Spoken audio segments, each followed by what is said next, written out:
Hello, everyone, and welcome back to the Hacking HR series. And now we are kicking off the September series with this panel. So it's been quite some time, and today's panel is going to be about the strategic imperative linking people, culture, and strategy for people and organizational success. So before we kick off the discussion, let's see who we have joining us from all around the world. We have Ethiopia, India, Florida, Armenia, Egypt, Romania, Canada, India again, and Hamburg, Mexico, Nigeria, Pakistan. Who else? Let me see. Warm UK. Wow, is UK really warm? Where are you from, Sarah? Which part of UK? Serbia, Maryland, Manish from, wow, it's like pouring. Madrid, Oman, Kansas, Albania, Germany, El Salvador, Bahamas, Mexico. And I am Mine. I am joining from Istanbul, Turkey. It is warm. It was like, last week it was really hot. Now it's like getting cooler. We can feel the breeze now. Yes, we have Iran, Illinois, Nevada. Wow, we have so many people coming from all over the globe. That's what I love about Hacking HR, how we are just like getting together, everyone from different countries, from different backgrounds, from different cultures, so that we are actually sharing what we are experiencing in our work. Okay, so let's just, can you get our speakers on the stage? Hello, hello, hello. We have such powerful women on the stage. How is everyone? Sherry, I think we have a problem with your video. Is it only me not seeing her? Sherry, if you can check your video. I see it all black. Okay. How is everyone? Excited to be here. How are you? Good. I'm doing good. Okay, we have Sherry now. Is it a virtual background or a real one, Sherry?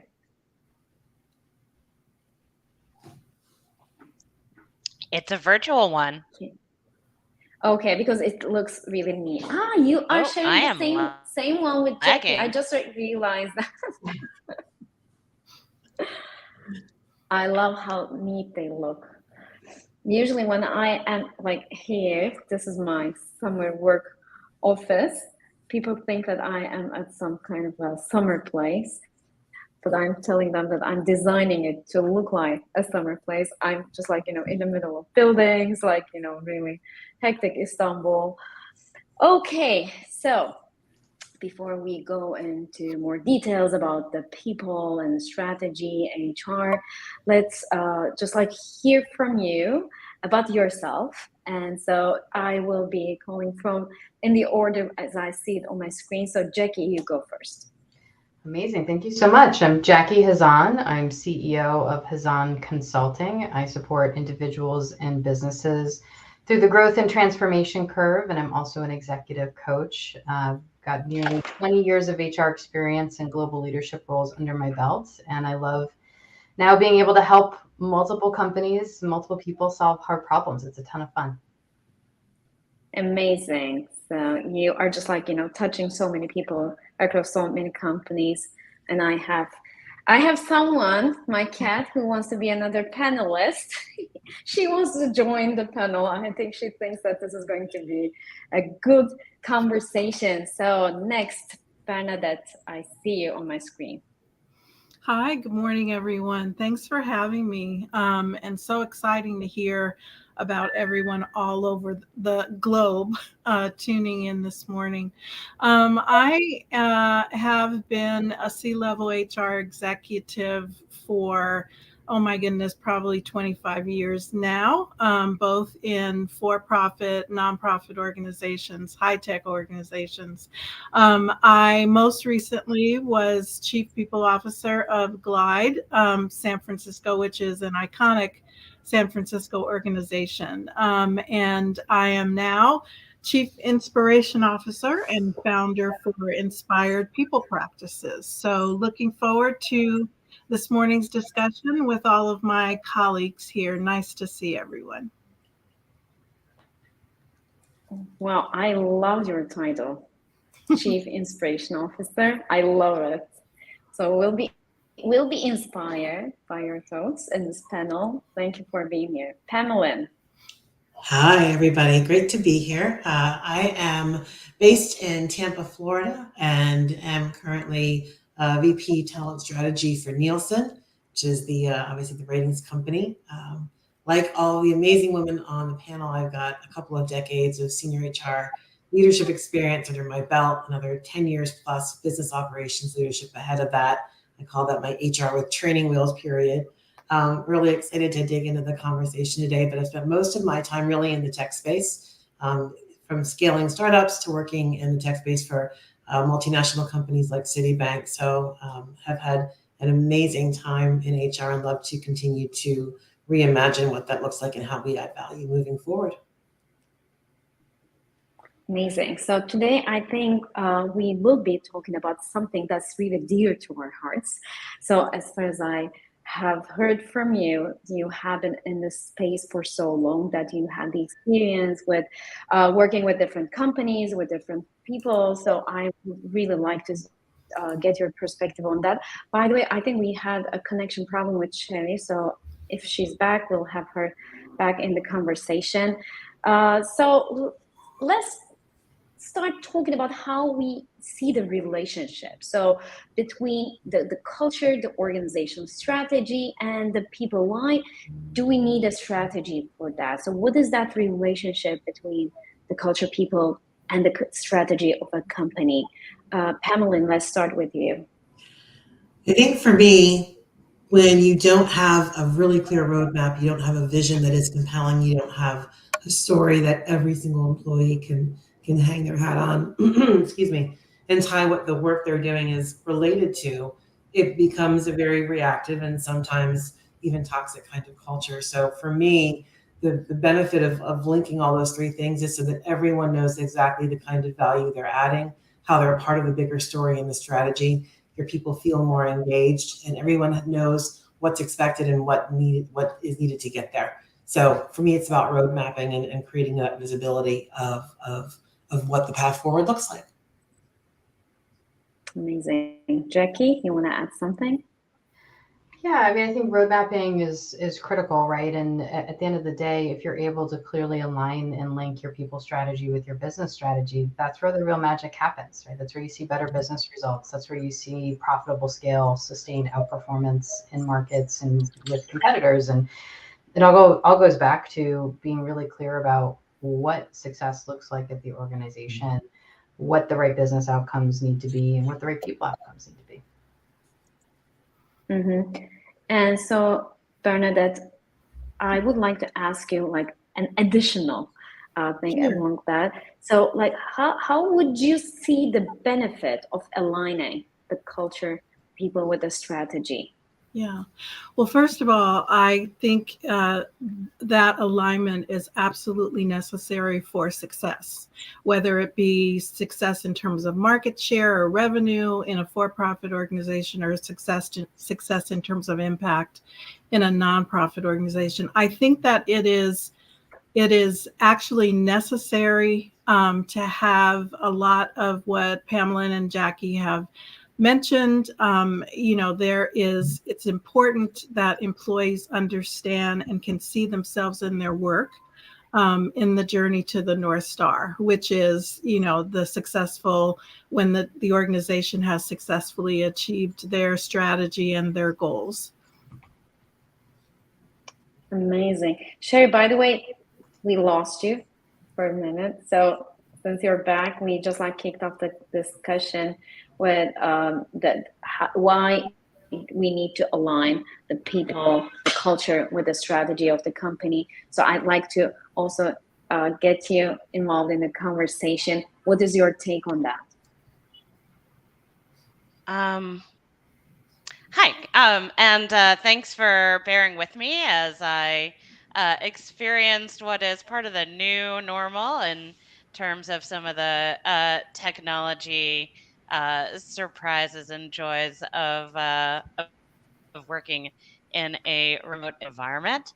Um, so great to be here, and for me, thinking about the intersection of people, culture, and strategy, I think in addition to enrolling people in the vision and helping them to understand the direction, what I've found to be incredibly valuable is um, making sure that everybody understands the role that they play in making the strategy happen and understanding the value that they bring to the organization. So for me, that would be one of the really critical elements that I'm sure we'll focus on today, and that I've seen bring a lot of success in this kind of environment.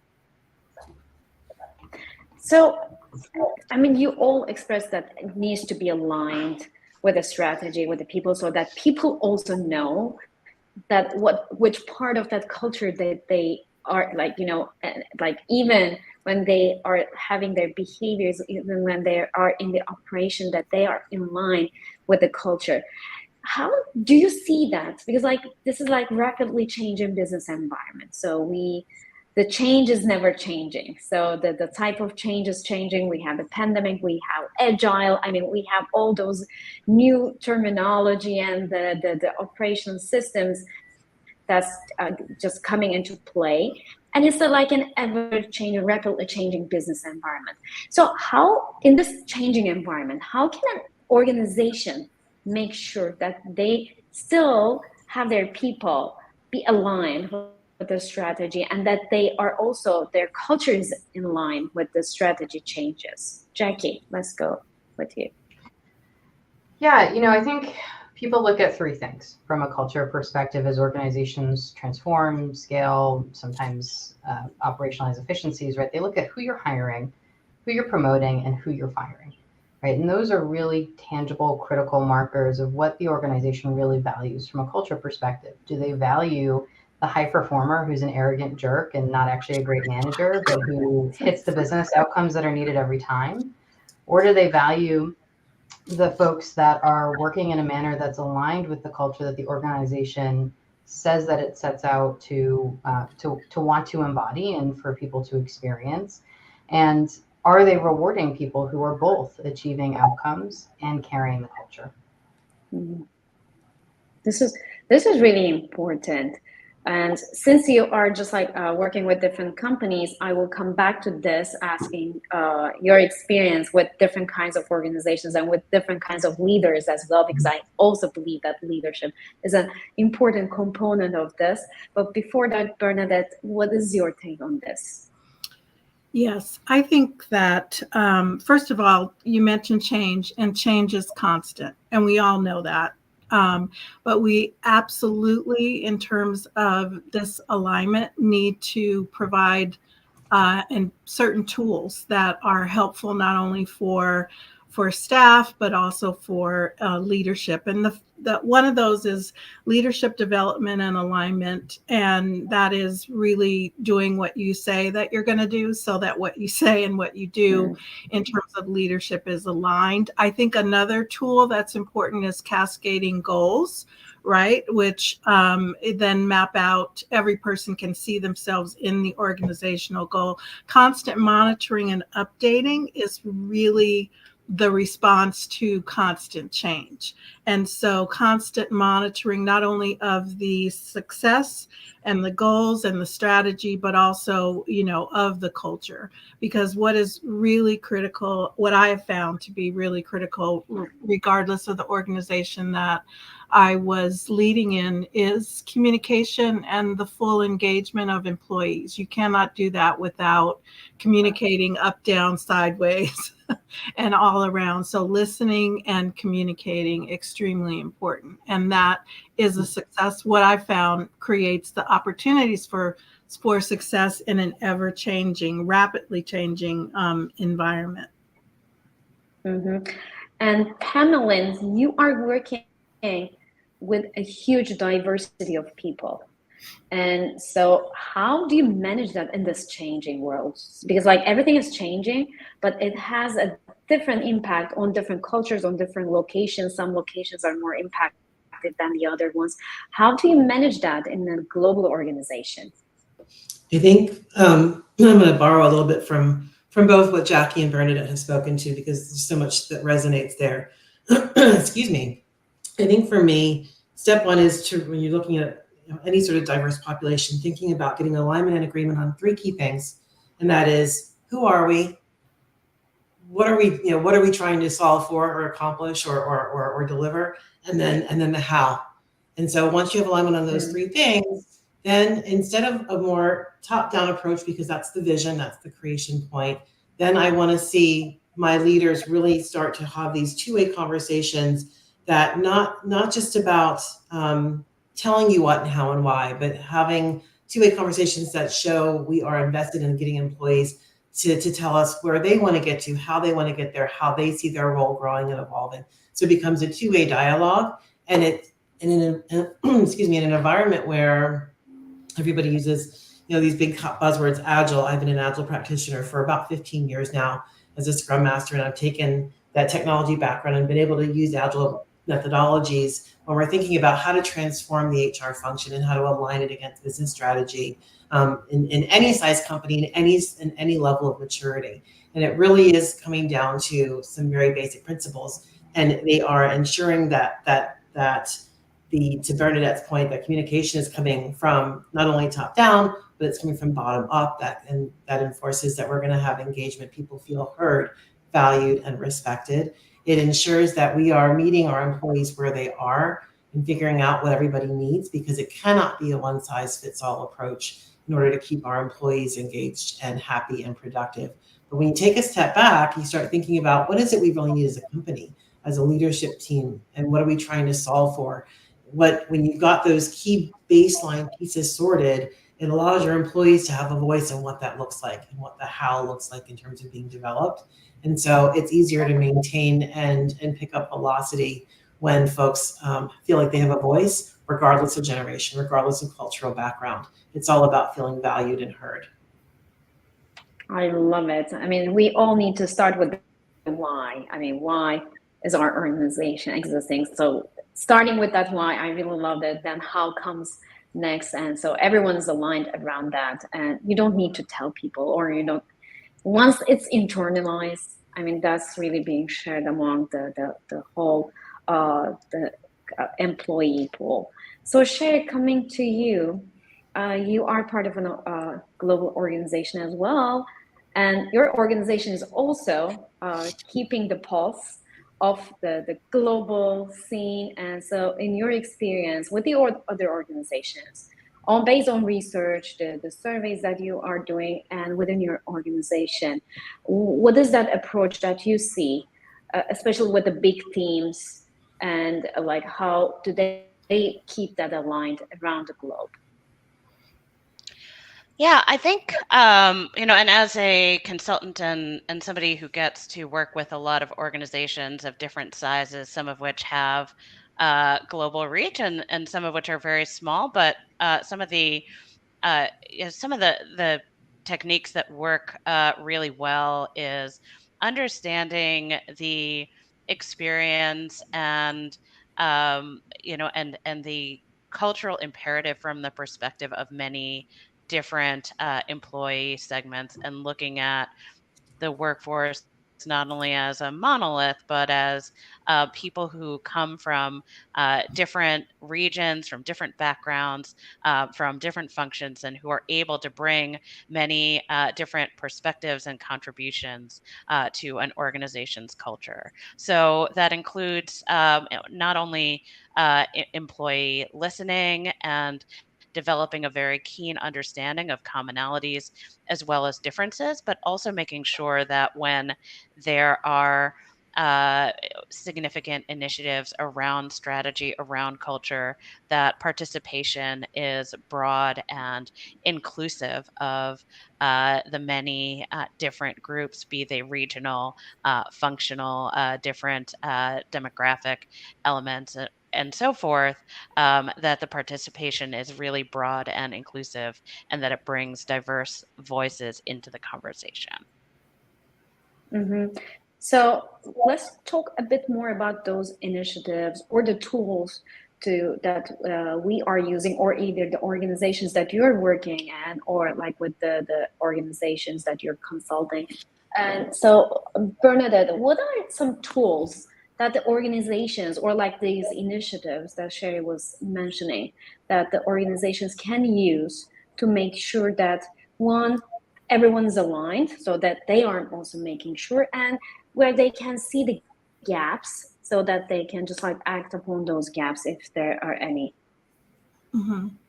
I think that communication, I want to really call that out, because I know that's a broad word and it covers a whole lot of different things. But whether you're in a, 1,500, 4,000, organization, or 100 employee organization, it's the communication that is the main tool. And part of that communication, if successful, is really the major tool that you use. So all of us have used tools such as surveys, town hall meetings, all staff meetings, that kind of thing, one-on-ones, communication up and down the organization, as I have mentioned, I think is the tool for constant monitoring and updating strategy, progress, etc., so that people know where they are and people are aligned. And one of the things, that we mentioned in terms of the why, the why is really what is the powerful, mission. It's so necessary for this. What is the powerful mission? What is, if it's a nonprofit, if it's a for-profit, what is the powerful products and services? What can you get people, aligned around? So I think any tools for communication and engagement are critical. The other thing I think is the leadership development piece, as I mentioned a little bit before, and alignment is absolutely critical, because we all know there is the opportunity, Pamela, and I think you had spoken to this, for an organization that is not aligned in people and strategy, and culture, and an opportunity to develop a toxic organization. And that's when you have everybody moving in different directions and it's not successful at all. So the care for people, whether they're employees, clients, customers, and the critical piece of leadership, along with listening and communicating, I think are the tools that you need. And then from those tools, obviously, there's lots of things that I'm sure, my colleagues and I have used in our many years of experience. Some successfully, some not so successfully. Yeah, I think communication is really critical. By the way, from our audience, Renee is saying the same. Maybe no news is good news, but in reality, people want to know what's going on and how it impacts them. And this was like the case during the pandemic as well. We saw that the employees who were more engaged, happier, even during the pandemic, were those who had more over communication from their leadership, from their company executives. So, by the way, we had one juicy question, so I'd like to ask you that. Would you fire an employee who often violates the corporate culture, but are very talented and successful business-wise, or vice versa? Anyone wants to I'm go happy for to that? jump in. I absolutely would. My experience as a chief people officer, it's exactly those employees who become most toxic to the organization. Mm. And the key is taking swift, consistent action that you communicate, right? You have to be able to ground to every employee why you've made this decision, that you don't tolerate the sort of toxicity to the culture, and that no organization is going to be beholden to a high performing talent that's damaging to culture. Mm-hmm. Very true. Anyone else? Would I would anyone definitely, be sorry. taking a different approach to that? Yep, I agree. I was going to say, and organiz- Oh, I was just saying, Yeah, I in think the you're good. organizations that I've seen with the most successful culture, performance is managed not only on what people contribute from a what perspective, but also how they do it in terms of whether they are in alignment with their company's values and behaviors. So, and performance is arguably not complete without the how as well as the what. I Exactly. think And Bernadette, you were going to say something? I'm sorry. Tamwin. Go ahead. Okay. I'll no, just Bernadette, please. Yeah. Okay, I'll just add really, really quickly to what has been said already is, ownership and accountability are so important to performance. So I absolutely agree with Jackie in terms of, not hesitating to communicate with someone, make them accountable, and then actually have them own, the way that they are impacting the culture. If they change, that's great. If not, that person needs to be exited. But I think that the concepts of ownership and accountability could be in a really healthy culture are so clear that generally, if someone is not acting within the values of the organization and the leadership is setting the example, that they will also exit themselves. Go ahead, Pamela, and thank you. Thanks, Bernadette. I get excited about this stuff, not about firing people, obviously, but when you think about broader picture, one of the things I think somebody had commented culture eats strategy for breakfast, and I would love to have a discussion around that. I think it's definitely a little bit more of a partnership. But for me, the culture is shaped by, I think, the low line of behavior that the leadership team is willing to tolerate, right? And so I think that no matter how great your vision statement is and how much transparency we're able to have, if leadership puts up with a lot of toxic behavioral traits, if we don't put as much weight on the how as we do the what, then this is what we wind up with. We wind up with high performers in terms of what they're selling, how much they're closing, right? How much money they're making for the company, but at what cost? And that toxicity, to Sherry's point, will spread like wildfire. And I don't think you can quantify the impact to that financially from an engagement perspective on a company.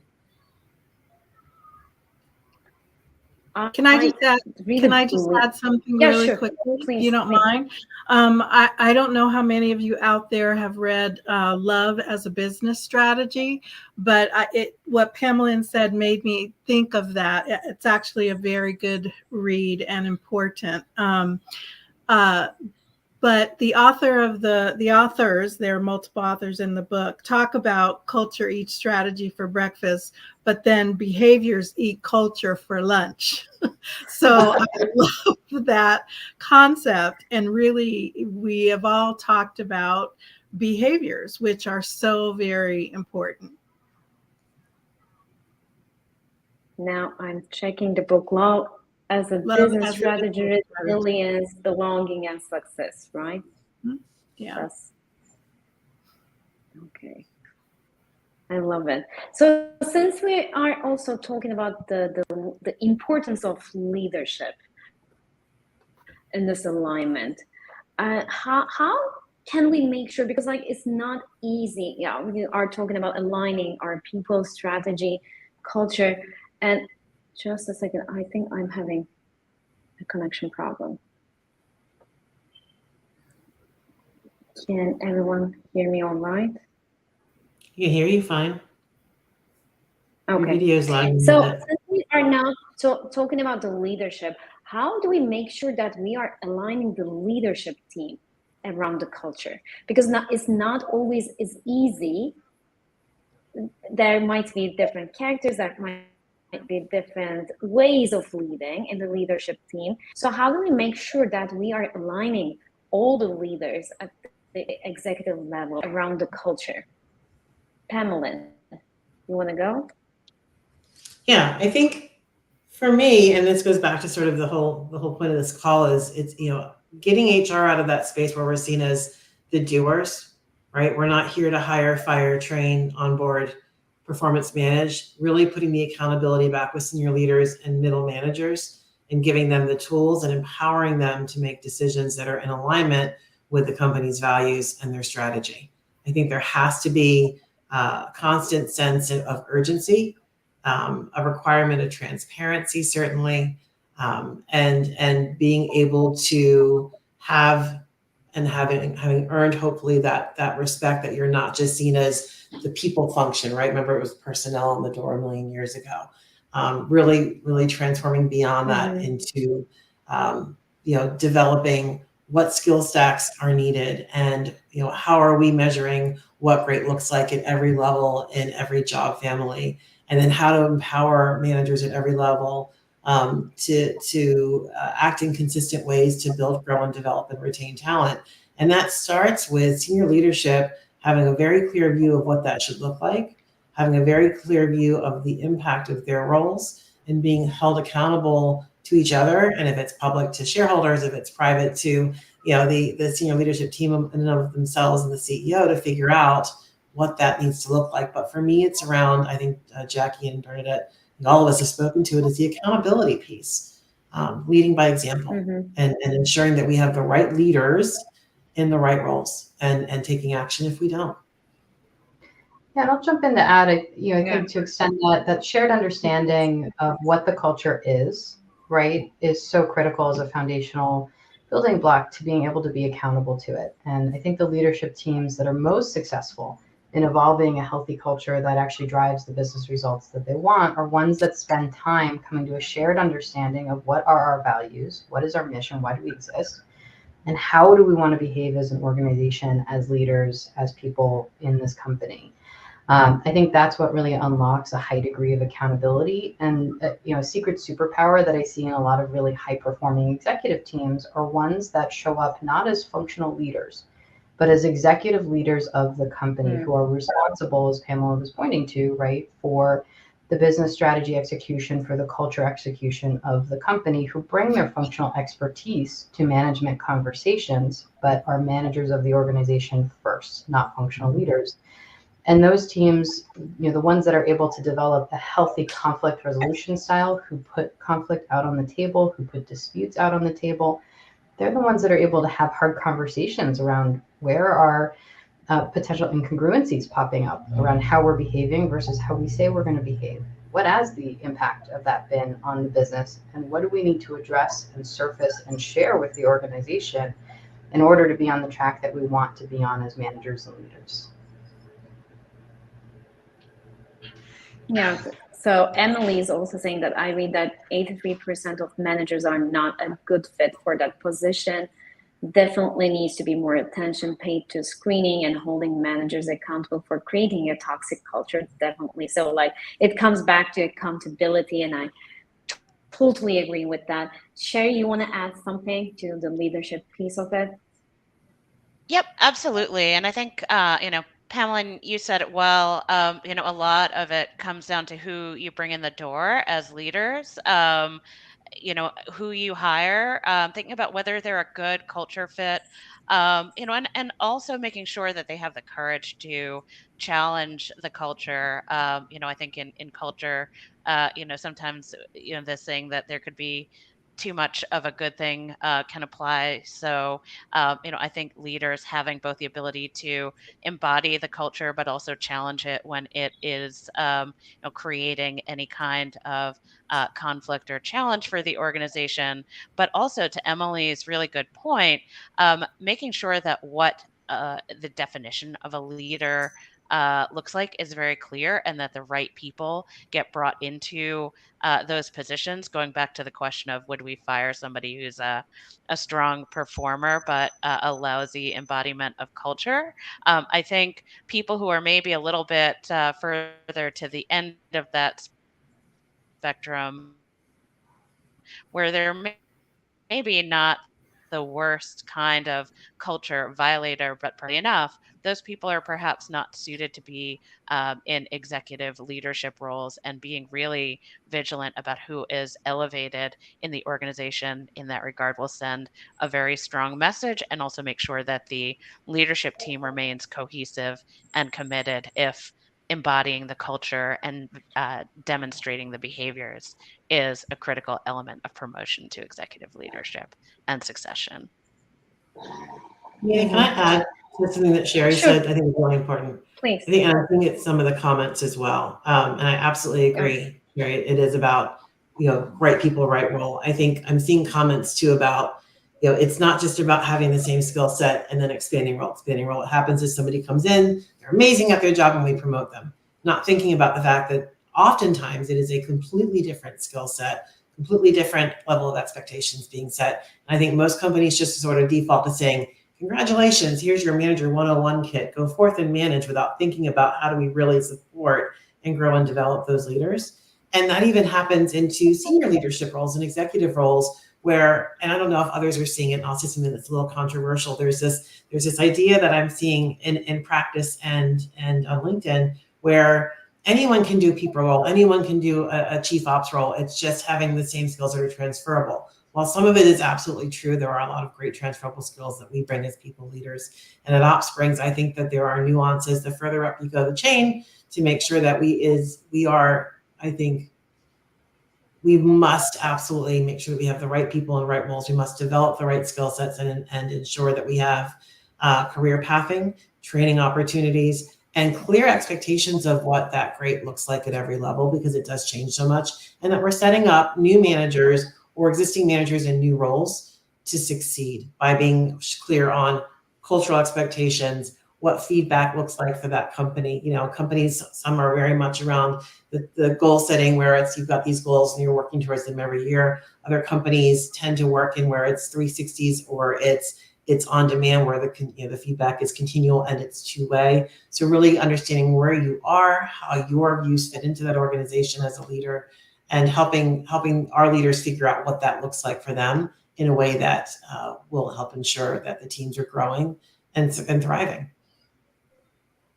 Yeah, so it's really clear from the feedback that we get from our audience is that leadership is really key to making sure that this alignment is happening and that people are living the culture in the company.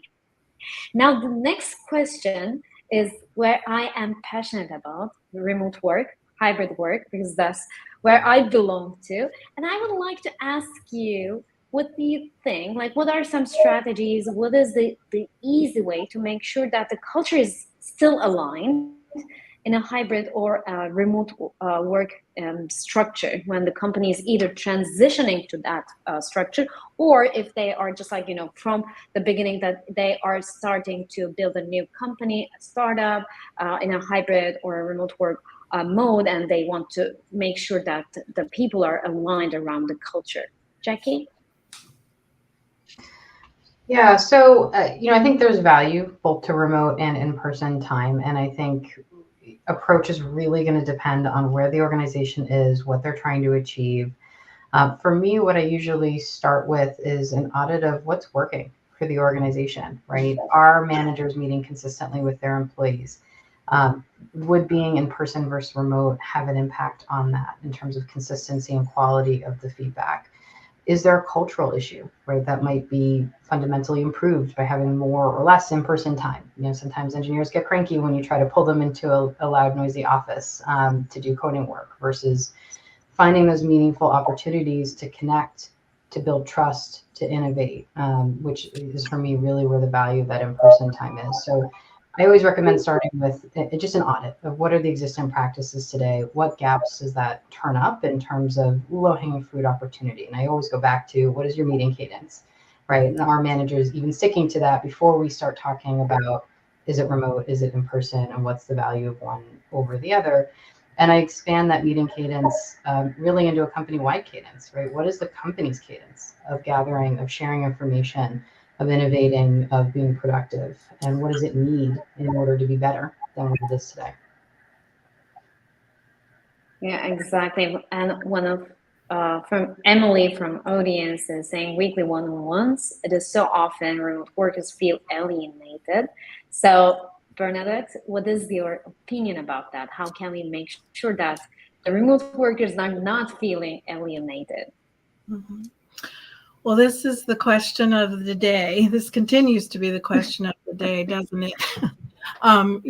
Overnight, for those organizations that did not have a hybrid workforce, all of us had to adapt in terms of the pandemic. I think that although it was overnight, that was a long time in coming. So we knew, at least I think that as HR leaders and people leaders, that we would have to actually adapt to changing norms, but also looking at individuals and what works for them, right? That is what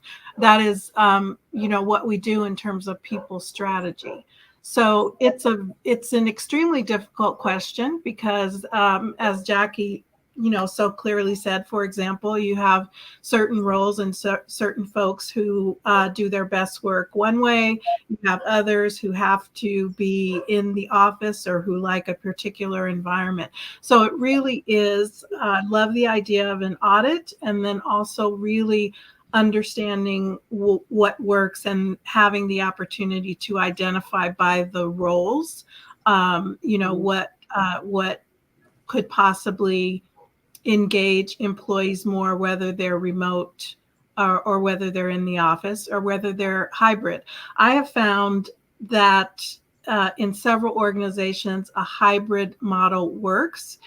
By doing that, as opposed to you have a remote position, you're always remote, you have some employees in at different times of the week, right? So that you can then, as long as the work and the organization and the product and the services that you're delivering align with this, you can actually have what works for people most of the time is what they're not allowed, but is what they're doing their best work in the environment that they believe is their best work, while at the same time adapting to this hybrid model.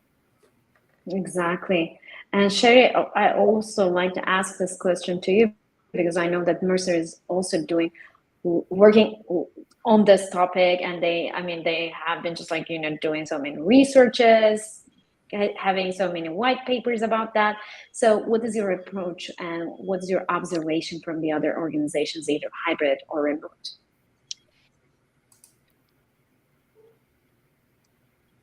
Yeah, and as somebody who has worked remotely on and off for about 15 years, I felt very strongly about this as an individual, and it's very exciting to be in an organization that is so focused on the future of work and collecting perspectives and best practices from around the world in our research, and also having very strong perspectives on what a future of work can look like and on what organizations can do to be agile, which I think contributes to a strong workplace, whether hybrid, remote, or some other variant that we haven't come up with yet. And, and I think one of the things now about whether culture needs to be the job of a single individual or whether it needs to be everyone's job. And I think the remote needs to be somebody who is really focused on keeping the pulse of the culture across a number of different dimensions: communication, listening, training leaders, making tools available to make dialogue and culture building feasible in a remote or hybrid environment, but also every single leader is responsible in terms of how they communicate, the setup of their teams in remote and hybrid environments, the kinds of connections that they build. And it's really unfortunate when organizations let the variability of manager capability influence whether their teams A have to be in the office or can be hybrid or remote, but B also really influence their experience, whether it's a positive one, whether it's a kind of clunky one, or somewhere in between. So I think that leadership training, setting expectations, and codifying what remote or hybrid culture look like is really important to get that kind of culture that you want to have, regardless of where people are located. By the way, we have great comments from the audience as well about the check-ins, the one-on-ones. They're saying that it really depends on the number of people and the leadership team, and because like if it's too much, it's really like they cannot manage everyone, and so like the check-ins, the number of check-ins needs to be manageable in terms of the timing, and also the reason why people struggle is the hybrid structure where some people are remote and some people are on site, so the leaders are sometimes confused about like how to manage both groups in the same room. And let's see what else we have. Am I missing anything else?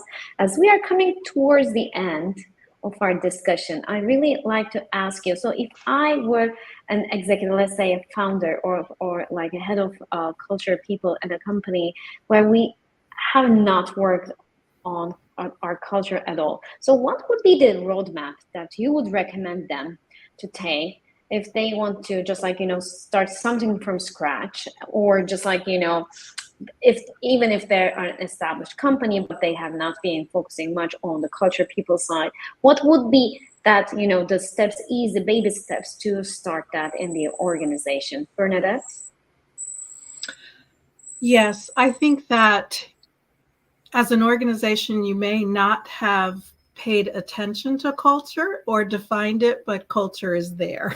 So I think the first step is actually to do a culture audit in terms of talking to people, listening, understanding, regardless of, for example, you could have offices globally, you could have offices across the country, different places, whether people are working remotely or hybrid, may have some subset of culture. So the first step is really being able to define and understand what the culture by default is anyway. And then I think the next step is to make sure that you are defining as a leadership team, but with the participation of employees from every role in the organization, every level in the organization, defining what you want the culture to be. And you cannot do that. Our whole discussion today, you cannot do that without including, strategy and people. So I think that those are the first, 2 steps, and then you go from there. Okay, Jackie? Yeah, I think everything Bernadette said is absolutely appropriate, right? You need to start with understanding where you are, what are the lived experiences of your teams, of your leaders, and arriving at a shared understanding of where do you want to go from here to be able to grow as a best-in-class organization and as a company that's going to outperform in its business results. And then from there, it's all about communication, right? It's communicating consistently and transparently, both where you are and where you're going, so you can bring the organization along with you, and building anything that needs to be amplified or changed about culture into your practices, whether it's hiring, promotion, etc. Okay. Pamela, I was asking like if we have a company that did not pay much attention to the culture, people and culture strategy, what would be your recommendation for them to, like, where do they start it? You want to add something? I think she cannot hear us. Okay. Sherry, you want to add something? Yeah, I think that everything that Bernadette and Jackie said is spot on. I think also as leaders who have not been paying attention to culture and may not know where to start, I think looking at leaders or looking for leaders who exemplify the culture and also looking to people in the organization, there are some pretty clear culture carriers. Often they're people who may be long tenured, who may be very personally committed and deeply involved in culture initiatives, who may have their finger on the pulse of the organization. Developing strong relationships with those people and developing a kind of kitchen cabinet of people who can be eyes and ears for those leaders and maybe clue them in to some of the cultural nuances that they might not have picked up on or that they may not know because they're new to the organization can be really valuable as well. So, in addition to kind of the broad listening, the assessment, the audit, et cetera, it's also who are the people I'm going to surround myself with who can help me Mm-hmm. really get to know this culture, get to understand it very deeply, and understand what I need to do very quickly. Do you have any organizations in mind that are really just like rocking this? Sure, we can start with I you. think there are, yeah, I think there are organizations that have routinely been very strong from a cultural perspective, and there are a lot of ratings of organizations that have the best culture in terms of best places to work and so forth. But often there are organizations that may be small that people may not know about unless they are a part of them. So I think that I always get very careful when I try to point to an organization or not point to an organization. I'm working right now with an organization that is pretty small, that is only a few hundred people, and that has been able to retain its people through thick and thin, even as they too are now going through the same process to define what the future looks like. So I think that every organization has elements of struggle, even some of the really strong ones. And I think in terms of the ones that are strong, there are the ones that we all know about, all of the best places to work, the iconic brands that where culture and brand are aligned. But for every employee, in terms of thinking about what deeply, interrogate the organization in terms of what are people saying about it who are still in the company, what are people saying maybe who have left the organization, and what can they learn from all of the information that's available to them to find the right fit for them in terms of the values that they embody and that they want to see carry through in an organization. I would like Does to add. anyone else want to? Okay, yeah, Yeah. sure. Please go ahead. I would like to add, rather than defining specific organizations as Sherry talked about, that I have found that there are generally 4 things for me that identify, this alignment with people and strategy, but a very successful culture. And that's, successful impact or market share and revenue, as I've said before. So is an organization successful in terms of their business goals? 2, a highly engaged workforce, but also a highly engaged, community of customers, for example, is a beacon of success. The other thing, which gets down to the level really of employees who are the people who are making all this happen is you can talk about making mistakes and learning and trying again. In lots of organizations, that's a difficult, very difficult thing to do, and it's detrimental. The fourth and the last is, for me, again, at the employee level, you can speak truth to power because power values truth more than power. And that is about leadership and the culture of the organization. Yeah, so I mean, everything I think revolves around really the leadership, because like if leadership is not walking the talk, then even the best culture cannot be really lived by the employees, or will not be cherished in the company. And there's a great discussion, by the way, going among the audience and LinkedIn about AI. So let me ask you, like, how do you see AI playing a role in HR in the next 5 or 10 years? Pamela? You must have seen, I have no poker face, everyone who's watching. So I'm doing this, there's a reason. I worked a lot with AI teams in my last few roles, actually, and I am excited about the future of AI. I am thrilled about ChatGPT and the weight that will lift off of a lot of leaders and practitioners' shoulders. I think the challenge with AI is understanding the impact of it. And before any company introduces AI into their toolkits, I hope that they have two things in line. Number one is data integrity, because AI is only as good as the data being fed into it. And then the second part of that, and the more important part of that, is data governance. And to make sure that even if it's a 50-person company or 50,000-person company, that there are robust guidelines around data governance and how and where data will be used and shared, not only from a legislative perspective, but has so many impacts that we've not even begun to think about. So I'm a huge fan of AI. I think it does have a place and will have a big role in how we work in the future of work.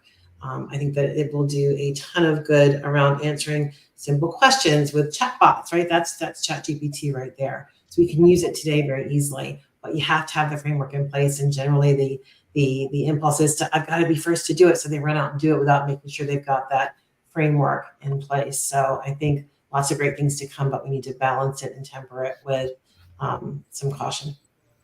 Mm-hmm. Jackie, you want to add? Yeah, I think AI has a ton of great benefit, right? It's going to automate a whole lot of work that is repetitive, that will enable employees to self-discover information a lot faster versus waiting for an HR representative to go research and come back. I think that there's a real opportunity now for organizations to think about how can they use the power of AI to complement and upskill their workforce, right? So if we look at first-line managers who traditionally are just handed that toolkit of how to manage 101, but aren't necessarily trained as leaders, can we reposition them now so that their roles are not impacted by AI in a negative way, but really are uplifted? And from the get-go, people entering leadership positions are taught how to lead versus how to do some of the fundamental, more rote tasks of management involving giving consistent feedback, et cetera, and templatizing that and how to do that, right? So I think it's an opportunity for organizations to take now before AI is overly infiltrated, let's put it that way, and to really figure out how to do it in a way that uplifts. Bernadette? I completely agree with what's been said. I think, all of those pieces that both Pamela and Jackie have mentioned are extremely critical. I think also the thing that goes without saying is that now this is kind of a segue back to us recognizing that change is always constant.